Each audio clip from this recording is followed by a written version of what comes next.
বিদেশে কত ধরনের মাংস বিক্রি হয় জানেন? এই দেখেন ঘোড়ার মাংস বিক্রি করে।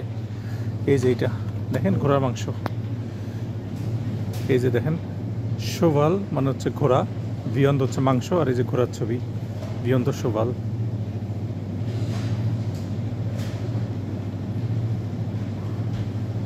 এই যে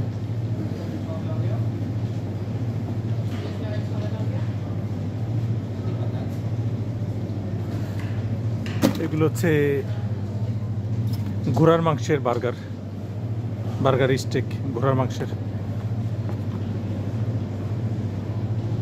বিয়ন্ড শেভেলিন দেখছেন ঘোড়া মাংস। এগুলো হচ্ছে ঘোড়ার মাংসের সসিস। আর এই যে এখানে ঘোড়ার ছবি দিয়ে রাখছে, এই যে ঘোড়া দেখছেন কত ধরনের মাংস। তো এই সেটটার মধ্যে হচ্ছে শুধু ঘোড়ার মাংস, সব ঘোড়া। খাবেন নাকি একদিন?